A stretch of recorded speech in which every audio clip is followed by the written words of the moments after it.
call this to attention. We have just gone live. This Learn Users group is actually being webcast at the moment. So this is something we've been doing for the last few years. It means that people who are not on campus today or would prefer to sit at their desks are able to join us. So hello to everybody out there. We do love to have questions during the presentations. I'm just going to draw your attention to this email, sssmoham@uwaterloo.ca. That will be the email address you can send questions to if you have questions for our presenters during the session today. So we have two people who are speaking with us today. Élise Lepage, who is from French Studies, and she's going to be giving us some insights into her use of ePortfolios in her courses. And then after that, we have Paula Smith, who's here with us from Math, who's going to be talking on how she's integrated Maple TA into her Learn course and give us some insights on that as well. Now, in speaking with Élise, she says she's feeling pretty relaxed about getting questions during the time that she's speaking. So if you have something you'd like to ask her and it feels like the right moment, just let her know. But we will, each presenter is going to be speaking for about 20 minutes, and then there'll be some time after each presentation to ask questions. So thank you, Élise. All right, well, thank you everyone for coming. So I'm an assistant professor in the French department, and the course I'm going to tell you, well, and I should first apologize for my pronunciation. I've got my helping team here in case of problem. So the course I'm going to talk about today is a course that was the first time I was teaching it this term. It's called French 473 Aspects of French Canada. I didn't prepare any handouts whatsoever because everything is in French from A to Z. So I'm just going to rephrase and explain a little bit. And I should tell you a few words first beforehand about what is that course that because it's a bit special in our curriculum.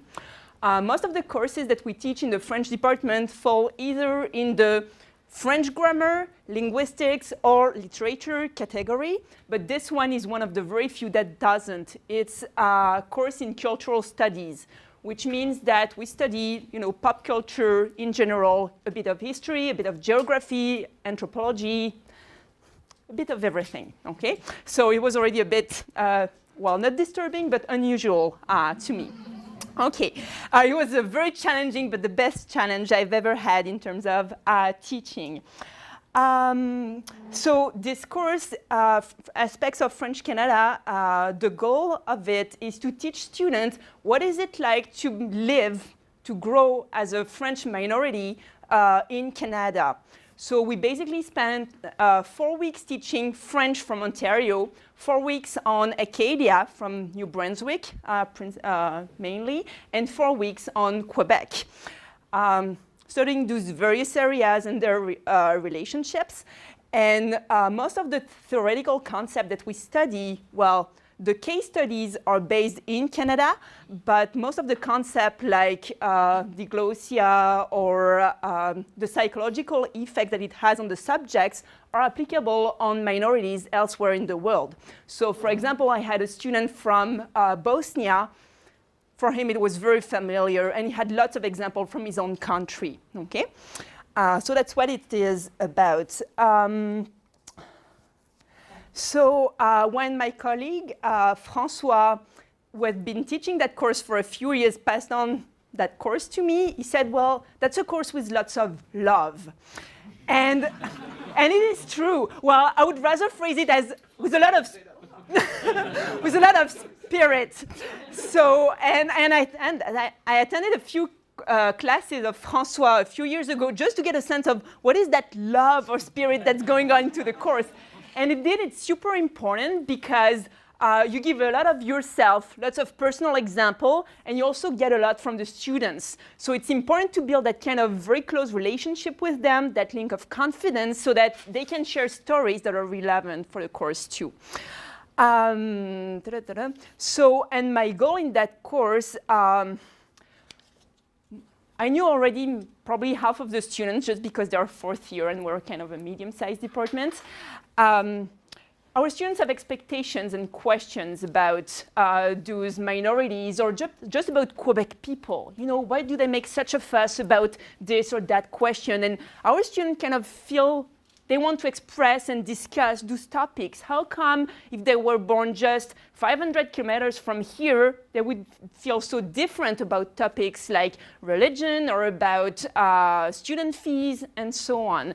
So my goal is that I don't want to convert them as Quebecers, but I want them to understand what's the background behind all those decisions. Okay, so it's to give them a deeper understanding of all that. Okay, so talking about love. So when I first conceptualized that course, I was like, well, I need a metaphor to explain that. There's a story behind that course. So, and I found a metaphor that I think both work in French and in English, to walk in someone's shoes. I want them to really try my shoes on and feel like, how is it to be a Francophone in Kitchener-Waterloo or in Hearst, Ontario, or in Shediac, New Brunswick? So I asked my research assistant to find me a picture of a rack of shoes, and she found a very clean and nice one, like the Christmas picture, and was like, that's great, that could do the job, but it's not the kind of feeling I want for that kind of course. So I just opened my shoe closet, took a sample, and of course it's not the nicest picture ever. They are as they are usually, but it already tells something about me. Even if I don't comment on that, there's already a little bit of personal investment in that picture. So, and that's what I told to I told my students. Well, I want that same kind of engagement. Like even if your, I don't know, informatic competencies are not at their best, well, try to make a step to get personally engaged into that course by sharing something. So that was my part of sharing. And that was so an interesting thing. I also wanted the students to feel like, well, so they know that whenever they enter a French course, we don't want to hear a single word of English anymore. So just in terms of visual, I wanted to kind of reproduce that same kind of feeling on Learn. So I just tweaked a little bit the colors and did some little changes like that. What else? Okay, and so the main thing I introduced was the use of the ePortfolio.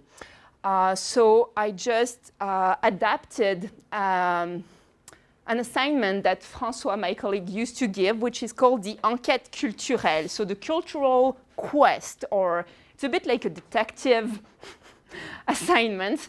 So basically, students have to do some research about 10 different topics. Okay, maybe I'll go on ePortfolio so that you can show that, you can see that a bit better.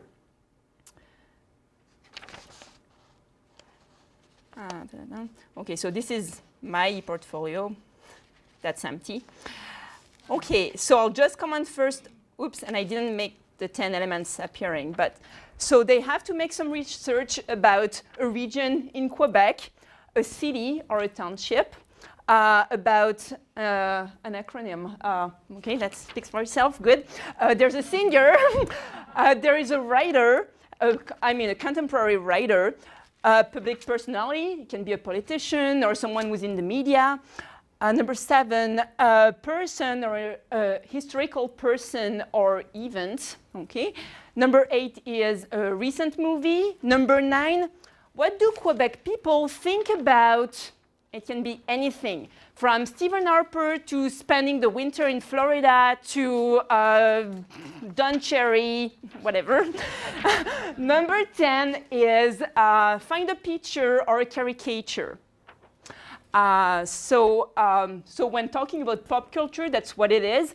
And when I mention a contemporary writer, those are not necessarily writers that we would make them study in a literature course, but just writers who recently got a prize or in the media because they expressed their opinion on such or such topic. Okay, so that's what it is. And I've got that very big database because each quest is unique. So that means, for example, I've got 35 different writers because I've got 35 different students. So, and I update or plan to update that database on a yearly basis just, well, to keep in touch with what's going on in the news. The only one little problem is that there isn't 35 region in Quebec. Or in terms of movies, it was hard also to find 35 recent interesting titles. So for some items, I had to kind of trick it a little bit. So the reason I wanted to use the ePortfolio was for two reasons. I wanted them to be able to share something and see what the other one were doing, but also because the ePortfolio is a neat and aesthetically speaking, you can do a lot of things. And so for those students who were ready to get involved, personally involved into the course, I found that they would have a great little toy to play with. And that's what happened. So, so the reason why some items have a little star in front is because they had to choose from those items for the first submission date that was at the end of February. So there were maybe 5 little starred items that were the elements that were fairly unique, where I found, for example, 40 cities, so they could write that in advance. And so they had to end in 3 elements at the end of February, and all the rest, the remaining ones, at the end of the term. And that's why some of them could have had the same movies, okay? But they weren't, I'm not sure they were aware of that, so I'll tell you the little tricks I had for that.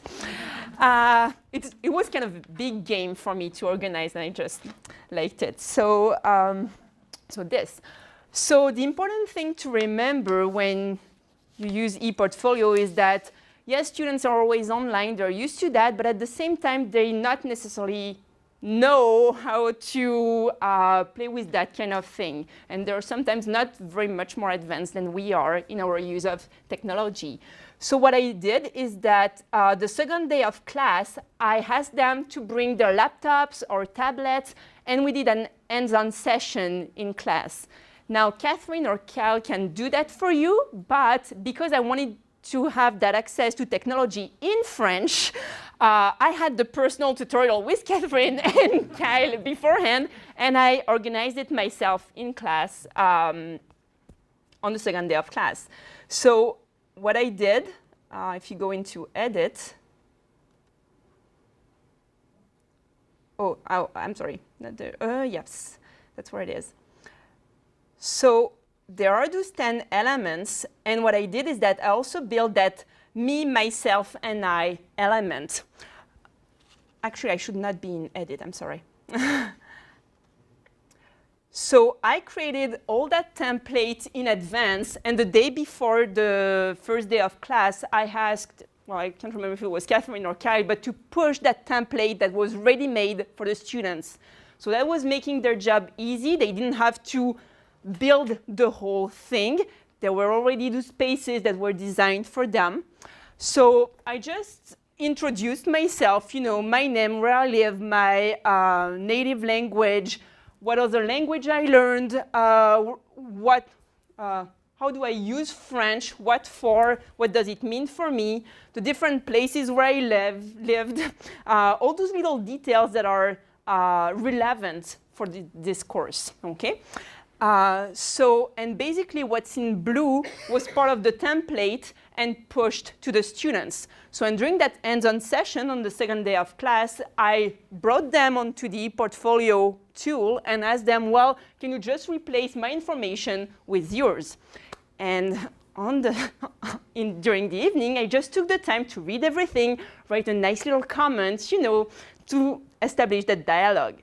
And it was very interesting already, the kind of resources that emerged from that first contact, because I knew half of the students, but I knew them, you know, if their students were getting good marks, if they come to your office hours, and so on. But you don't necessarily know where your students come from, if they've got another language, or about their story. So I learned lots of interesting things already. And for example, I found I had an Acadian student and maybe 6 or 7 French from Ontario. Well, resource, good. I'm going to have testimony. And I knew I had no Quebecois. So, you know, in terms of my expectations and what I can get from the group, it already tells me something.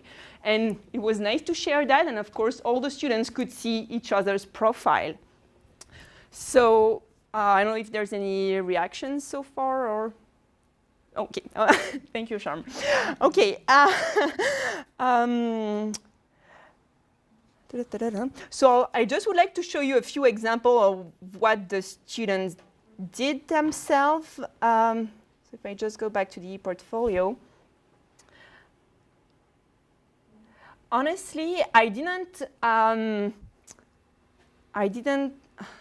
plan to give any credits, any marks for commenting on each other's ePortfolio. And it's one of my questions or maybe improvements I'm looking forward to add for next year.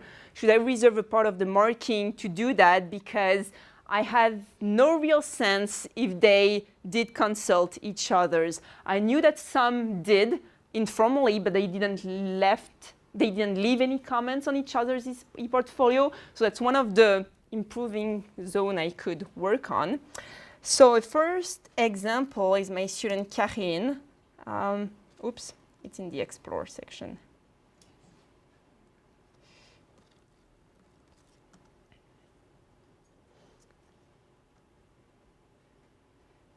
So of course they can have fun changing the template. I'm not sure why she chose this one, but whatever. So she chose to put some illustration on her homepage. So a picture from Quebec City and a picture of herself as a baby at the Sugar Bush with her dad, who's a faculty here.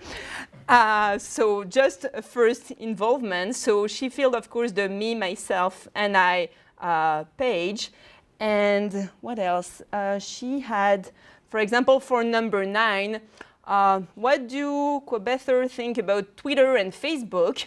So the nice thing is that visually it's very appealing to correct. And honestly, I spent hours and hours correcting this ePortfolio. First because I was learning a lot of new things, but also because, oh, they gave me that web link. Oh, there's that video embed. And so the course is going to be much, much richer next year. So they could do all kinds of new things. And for example, for that particular element, what do Quebec people think about? Well, our students don't necessarily have a lot of resources. So they go and interview Quebec prof from the department, you know, testimonies. Or, well, they ask their parents to contact their friends through Facebook. And so that's what she did. She cut and paste the kind of answer she got and commented on them. And they had to have a short bibliography for each element. So that's one example. Mylène did something nice too. For example, for the singer. Oh, so what? Oops. What happened? So first, well, as the homepage, she just made a kind of a table of contents of what she was going to study. And for example, for the singer, she embedded a video. So I for sure know that she went and took the time to listen to some songs. And again, it's quite appealing. And as a prof, you can't escape the craving of pushing the button to listen to that. So, so there was that. And something interesting she did for the picture or the caricature, well, she placed a poster or of a big show that happens in the Ottawa region about the history of French from Ontario. And Mylène is originally from that region, and she was a volunteer a couple years ago. So it makes sense that she chose that picture because she was commenting on a cultural event that is totally appropriate in the course, but it's also related to our own experience. So like, okay, I was expecting something more recent, but it totally makes sense. So of course, I valued that. So in terms of, I was mentioning I was expecting, you know, that personal engagement from students. You can tell it did work in those kinds of example. And a last example maybe by Laura.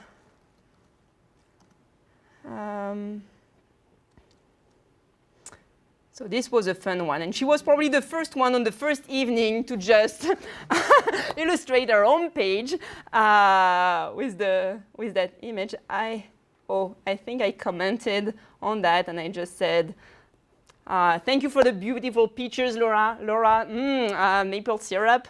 Well, the Paris picture, I'm not too sure what it was doing with Canada, but she had been on exchange, so it was nice. And again, for the singer, she made something quite interesting with a banner, then a picture, and inserting the kind of symbol of the group. So I find it was pretty appealing too. So those are just examples. So for my little trick about how much are they interacting with each other? Are they aware that some of them have to watch the same movie and so on? I wasn't sure. I didn't tell them anything at the beginning, just to see how the dynamic in the class was going to be. So what I thought I would do is that I would provide a discussion forum for them to meet that was not graded, not fairly only moderated. So discussion sur les... Okay, so that was this one. So they could post and share some information. So I just told them, well, if you've got that movie to watch, you could say, well, does someone have it so that I can borrow it? Or maybe, I don't know, if you have to comment on the city of Sherbrooke, maybe you'd be interested in reading the person who wrote about Estrie, which is the very region where Sherbrooke is. So it was a little bit disappointing. They used that forum, but for other purposes, like adding some stuff to the course. For example, when I talked about Acadia, there was that student saying, oh, I visited the Parc Evangeline, and she just put a link and some photos. One student did try at the very beginning. He said, well, the region I have to study is Outaouais and Gatineau, and I have to watch Starbuck. Anyone interested? Or someone at some other point said, well, I borrowed that movie from Waterloo Public Library. Someone wants to share it. And I'm not sure. Maybe they did gather together, but I've got no proof of that on the forum. So, and I guess it could change from one group to the other from years to years. So I think I'll implement that again next year as a side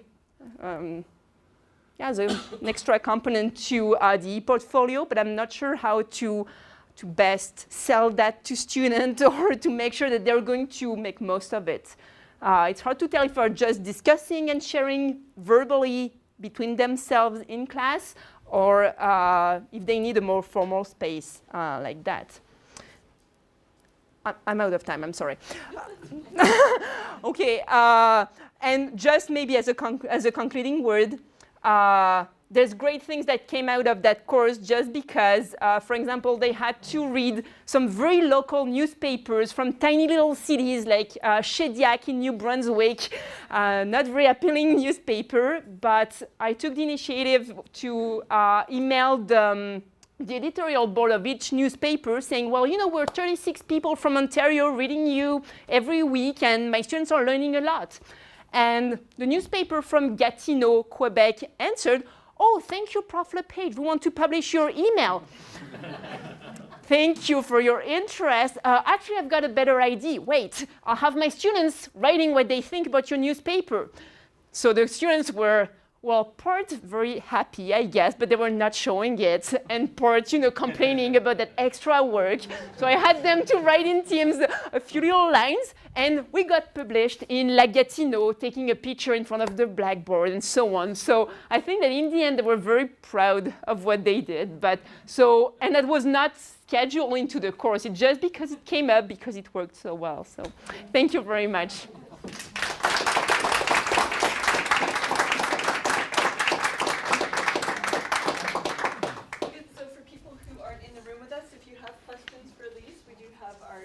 Contact here. So hopefully you're getting a picture of that. Does anybody have questions for Élise?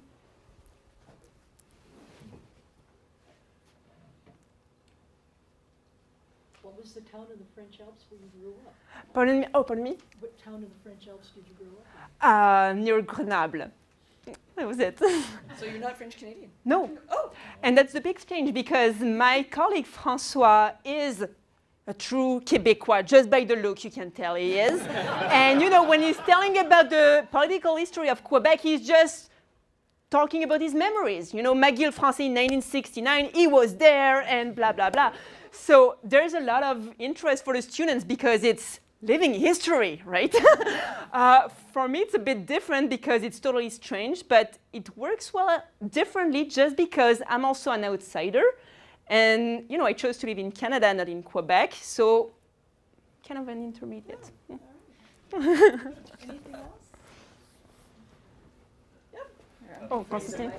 Élise, it's very inspiring. You talked about like comments between students.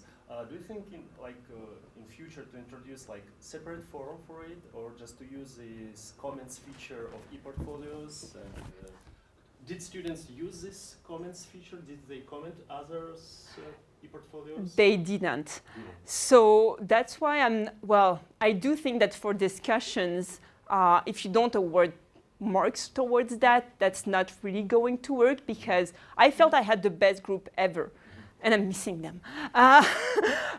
So if that didn't, and they know themselves very well and so on, so if that didn't work into that kind of group, I think it does send the signal that you do need to award some points for that. So that's one of the questions I have to think over the summer next year. Do I want to implement that or not? Like the image number 10 is a new element I added. And I was like, well, I had some great results with this one, so I liked it. But I was like, well, maybe I should withdraw one element and instead award 10% of the mark to just comment on each other. My only fear with that is that this course is full, 35 students. It's a lot of corrections already. And when you do have to even mark the exchange between each other could become endless. So. And I had some comments in the past in other courses where I had awarded some marks for the discussions online, and students complained about that. They said, well, it's not an online course. We want to have the discussion in class. And the discussions were working well in class. So there's pros and cons, and I'm not sure. Maybe I'll try 1 year, and maybe I'll go back to the first. Thank you. Thank you, Constantine. Another question there. Just a quick question.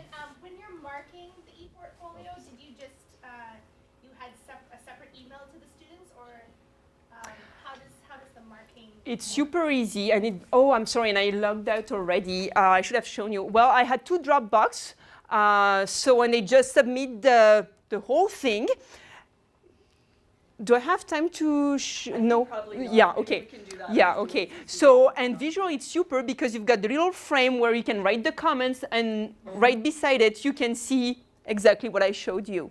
So it was fairly convenient. And you have to encourage students to submit that into this format and not a Word document that they couldn't paste, and it becomes very troublesome, and you kind of lose the whole point of the. Thank you, Sharm. Great. Well, thanks very much. Thank you very much, Elise. Jane.